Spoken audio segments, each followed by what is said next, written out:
Assalamu alaikum students. Today we start exercise 5.3. Statement हमारे पास कहता है solve the following absolute value equation. Question number 1 है हमारे पास absolute of x is equal to 5/3। Student याद रखें, जब भी आप एब्सोल्यूट बार को, ये जो एब्सोल्यूट बार है, जब भी आप इनको रिमूव करेंगे, और रिमूव कब करेंगे? जब हम एब्सोल्यूट वैल्यू को सॉल्व करेंगे। जब भी आप एब्सोल्यूट वैल्यू या एब्सोल्यूट बार को रिमूव करेंगे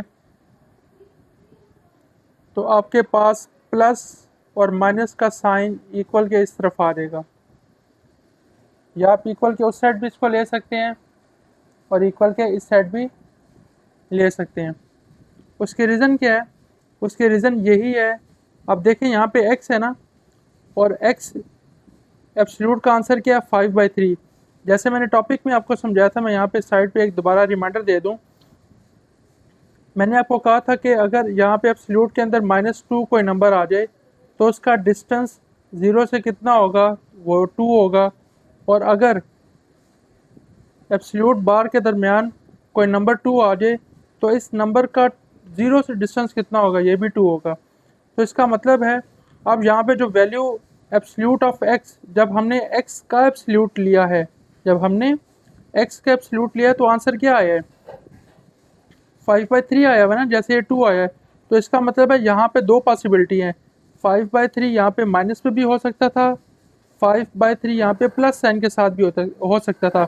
जैसे यहाँ पे देखें दोनों आंसर 2 ही आ रहे हैं, तो यहाँ पे पहली सिनेरियो क्या है कि एब्सोल्यूट में -2 का आंसर भी 2 आया है और एब्सोल्यूट में +2 का आंसर भी 2 आया है।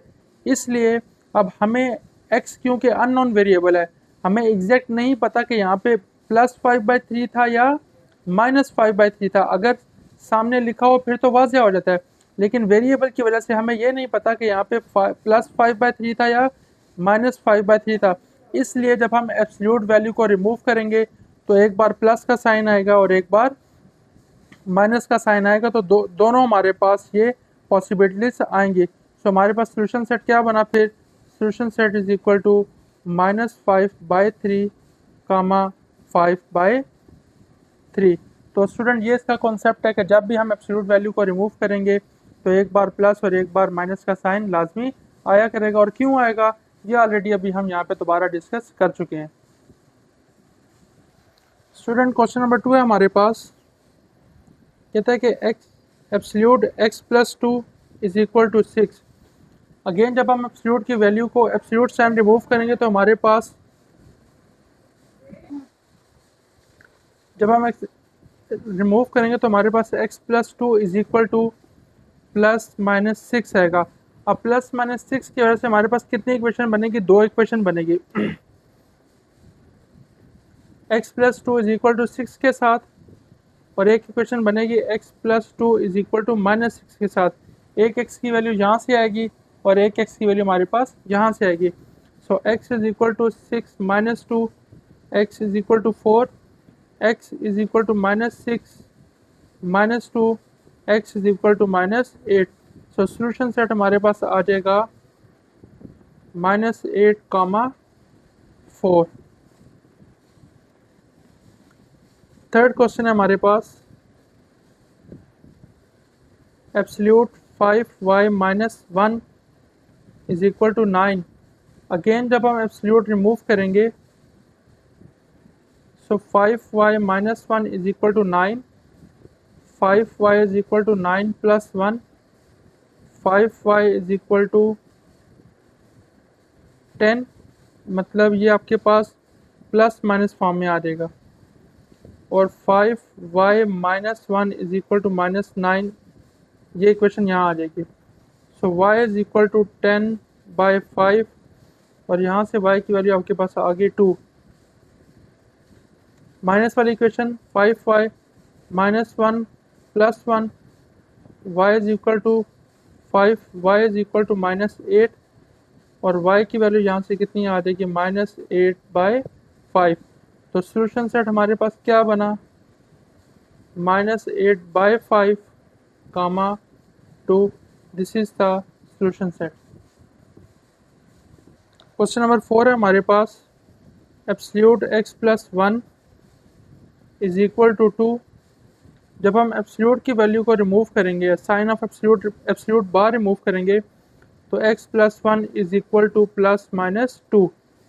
सो x plus 1 is equal to 2 और x plus 1 is equal to minus 2। x is equal to 2 minus 1, x is equal to 1, एक x की वैल्यू यहाँ से आ गई। x is equal to minus 2 minus 1, x is equal to minus 3, दूसरी x की value यहाँ से आ गई। तो सॉल्यूशन सेट क्या बनेगा? -3, 1। This is the absolute solution set of absolute value. Question number 5 है हमारे पास, root absolute 6 minus 3y equal to 0। Student question number 5 important question है। देखें यहाँ पे क्यों इम्पॉर्टेंट क्वेश्चन है। याद रखिए स्टूडेंट, जब भी आप किसी वैल्यू का एब्सोल्यूट लेंगे और जब भी किसी वैल्यू का एब्सोल्यूट इक्वल टू 0 आ जाए, इक्वल टू 0, तो याद रखिएगा कि आपके पास जो इक्वेशन बनेगी वो एक ही बनेगी, x इज इक्वल टू 0। इसमें जब 0 आपके पास एब्सोल्यूट आएगा तो आपके पास प्लस माइनस वाली इक्वेशन, दो इक्वेशन नहीं बनेगी। उसकी रीज़न क्या है कि रियल लाइन में 0 से जो डिस्टेंस है वो क्या होता है? 0 ही होता है। 0 का यहाँ पे अगर x की जगह 0 पुट करूँगा तो यहाँ पे 0 आएगा ना, तो 0 से डिस्टेंस क्या हुआ? 0 हुआ।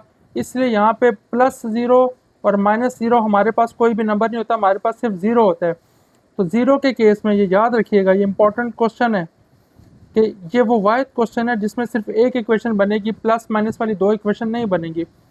तो जब हम एब्सोल्यूट लाइन रिमूव करेंगे, 6 माइनस 3y इक्वल टू 0 आएगा, इसके साथ प्लस माइनस नहीं आएगा। ये वाहिद क्वेश्चन है। तो यहाँ से हम फाइंड करते हैं, 3y को तो ले जाएंगे, पॉजिटिव हो जाएगा, 6 divided by 3 is equal to y, और यहाँ से y की वैल्यू कितनी आएगी? 2। तो यहाँ पे सॉल्यूशन सेट में भी सिर्फ एक एलिमेंट आएगा, दो एलिमेंट नहीं आएंगे। क्वेश्चन नंबर 5 ट्रिकी क्वेश्चन है, इसमें एक कॉन्सेप्ट हिडन है कि यहाँ जब भी किसी एब्सोल्यूट वैल्यू इक्वल टू 0 आएगा तो उसमें प्लस माइनस वाली दो इक्वेशन नहीं बनेंगी, बल्कि एक इक्वेशन इक्वल टू 0 वाली बनेगी। क्वेश्चन नंबर 7 है हमारे पास, root absolute 2x minus 1 is equal to 5। Again हम जब एब्सोल्यूट वैल्यू रिमूव करेंगे तो हमारे पास दो इक्वेशन आएंगी, 2x minus 1 is equal to 5, 2x minus 1 is equal to minus 5। So 2x is equal to 5 plus 1, 2x is equal to 6, और यहाँ से x की वैल्यू आपके पास आ जाएगी 3। इस साइड पे आते हैं, 2x minus 1 plus 1, 2x minus 4, x is equal to minus 4/2, x is equal to minus 2। ये x की हमारे पास दूसरी वैल्यू आ गई। तो सॉल्यूशन सेट हमारे पास क्या बना? -2, 3। This is the solution set. Question number 8 है हमारे पास, जब एब्सोल्यूट वैल्यू रिमूव करेंगे, 3x plus 2 is equal to plus minus 7 हमारे पास आएगा। तो दो इक्वेशन बनेंगे, 3x plus 2 is equal to 7, 3x plus 2 is equal to minus 7, 3x is equal to 7 minus 2, ये 5 आ गया, और x इज इक्वल टू 5/3 आ जाएगा। 3x is equal to -7 minus 2,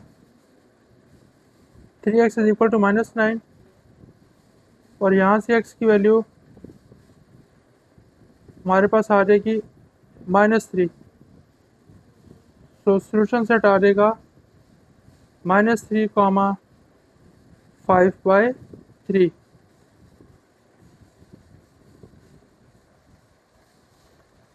question number 9 है हमारे पास, absolute 4x divided by 3, absolute 3 नहीं है, सिंपल 3 है, इज इक्वल टू 12।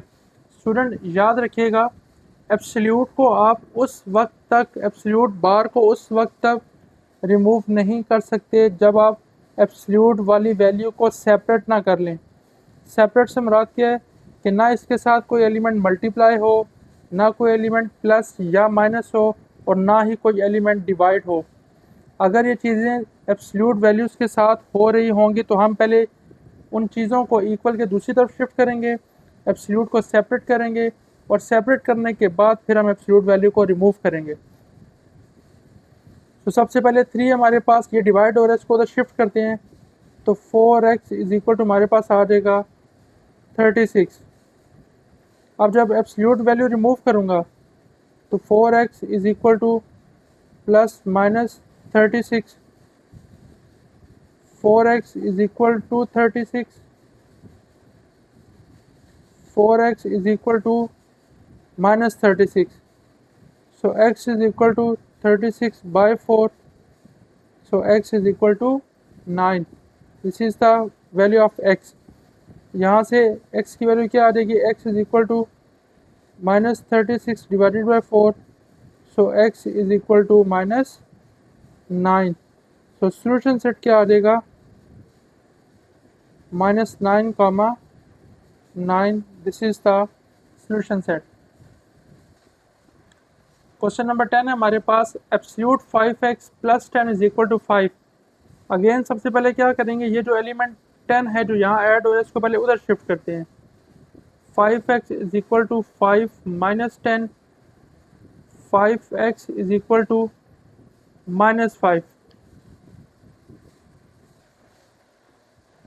स्टूडेंट ये देखें यहाँ पे absolute value of 5x is equal to minus 5 आ रहा है, जबकि हम प्रीवियस टॉपिक में पढ़ के आए हैं कि अगर किसी नंबर का एब्सोल्यूट लिया जाए तो उसका आंसर पॉजिटिव आता है, नेगेटिव कभी नहीं आ सकता। ज़ीरो हो सकता है लेकिन नेगेटिव नहीं हो सकता। तो यहाँ पे ये क्या कह रहा है कि absolute 5x is equal to minus 5।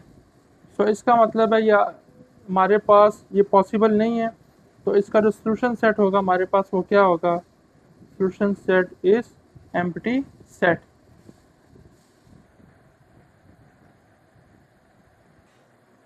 Question number 11 है स्टूडेंट हमारे पास, absolute 1 minus 2y divided by 4 is equal to 3। अब देखें एब्सोल्यूट के नीचे एक 4 एलिमेंट है जो डिवाइड हो रहा है, पहले इसको शिफ्ट करते हैं इक्वल के दूसरी तरफ, फिर एब्सोल्यूट वैल्यूज़ को, एब्सोल्यूट लाइन को रिमूव करते हैं। एब्सोल्यूट 1 माइनस 2y 4 3 हमारे पास क्या आ जाएगा? 12। अब जब हम एब्सोल्यूट रिमूव करेंगे 1 minus 2y is equal to plus minus 12 आ जाएगा। So 1 minus 2y is equal to 12, 1 minus 2y is equal to minus 12, 1 12 को इधर ले आते हैं माइनस 12, 2y इधर आ जाता है प्लस हो जाएगा, minus 11 is equal to 2y, और यहाँ से y की वैल्यू आ रही है minus 11 by 2 is equal to y। एक y की वैल्यू ये आ गई। 1 12 को इधर लेके आते हैं प्लस 12 हो जाएगा, ये हमारे पास 2y हो गया। 13 is equal to 2y, so 13 by 2 is equal to y। This is the second value. तो सोल्यूशन सेट हमारे पास क्या आ जाएगा? Minus 11 by 2 comma 13 by 2। This is the answer. Student question number 12 हमारे पास है, इम्पॉर्टेंट क्वेश्चन है question number 12, 13 and 14। x plus 1 divided by 2 is equal to 2x minus 1 divided by 3।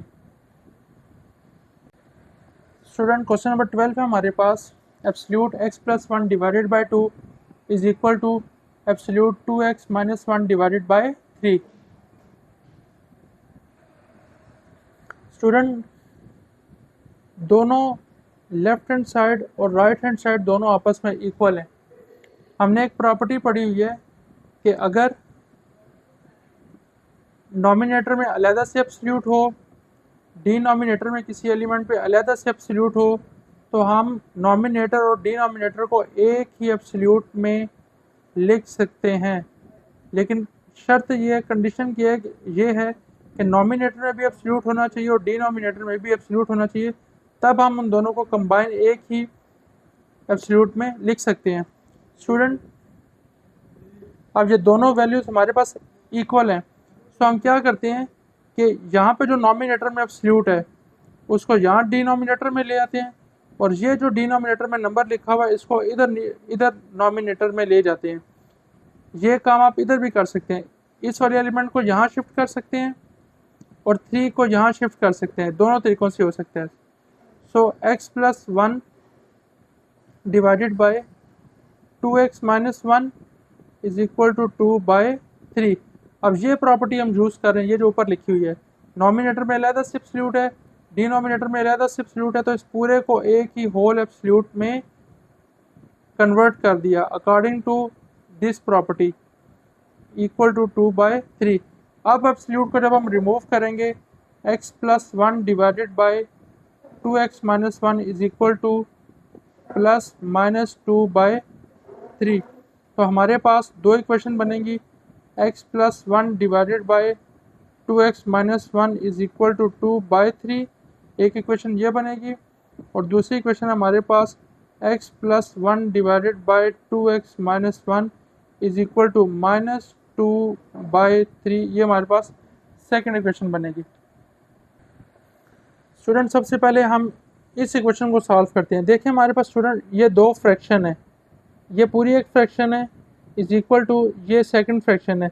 जब दो फ्रैक्शन आपस में इक्वल हो जाएं तो फिर उनमें क्रॉस मल्टीप्लिकेशन होती है। सो 3 को इधर मल्टीप्लाई कर दें, 3 × x+1 इज इक्वल टू 2, और ये उधर मल्टीप्लाई हो जाएगा 2x - 1 में। सो हमारे पास ये आ जाएगा 3x + 3 is equal to 4x - 2। 3x 4x इधर आएगा, -4x हो जाएगा, -2, और ये आ जाएगा -3। -x is equal to -5, minus से कैंसिल, तो यहाँ से एक x की वैल्यू आ गई विच इज़ 5। अगेन दोनों फ्रैक्शन है हमारे पास और दरम्यान में इक्वल का साइन है, तो क्रॉस मल्टीप्लाई करते हैं। So 3 × x+1 is equal to -2 × 2x - 1। So 3x + 3 -4x + 2, 3x 4x इधर आएगा तो प्लस हो जाएगा, 2 - 3, सो 7x इज इक्वल टू -1, और x की वैल्यू क्या आ जाएगी, -1/7। सो सोल्यूशन सेट हमारे पास इसका क्या आ जाएगा, solution set is equal to -1/7, 5। This is the answer. Student, question number 13 हमारे पास अगेन इंपॉर्टेंट क्वेश्चन है। देखें, लेफ्ट हैंड साइड पे भी एब्सोल्यूट वैल्यू है और राइट हैंड साइड पे भी एब्सोल्यूट वैल्यू है, और क्वेश्चन में कह रहा है कि दोनों एब्सोल्यूट आपस में इक्वल है, ये क्वेश्चन में गिवन है। तो जब दोनों एब्सोल्यूट आपस में इक्वल हैं, तो जब हम एब्सोल्यूट वैल्यू या एब्सोल्यूट साइन रिमूव करेंगे दोनों से, तो किसी एक तरफ आप प्लस या माइनस लगा दें, क्योंकि दोनों आपस में इक्वल हैं, क्वेश्चन में बता रहा है। तो या तो प्लस माइनस इधर लगा दें या प्लस माइनस इधर लगा दें, एक ही बात है। सो हमारे पास अगेन दो इक्वेशन बनेगी, 5x - 3 is equal to x + 7, और 5x - 3 is equal to -x + 7। 5x - x is equal to 7 + 3, 4x is equal to 10, x is equal to 10/4। तो यहाँ से हमारे पास आ जाएगा 2, 5 था, 2, 2 था, तो x की वैल्यू आ रही कैंसिल होके 5/2। 5x - 3 is equal to, minus अब ओपन करेंगे तो -x - 7, 5x + x -7 + 3, 6x - 4, x is equal to -4/6। सो x is equal to -2/3, this is the value of x। तो सोल्यूशन सेट हमारे पास क्या बनेगा, सोल्यूशन सेट आ जाएगा -2/3, 5/2, this is the solution set.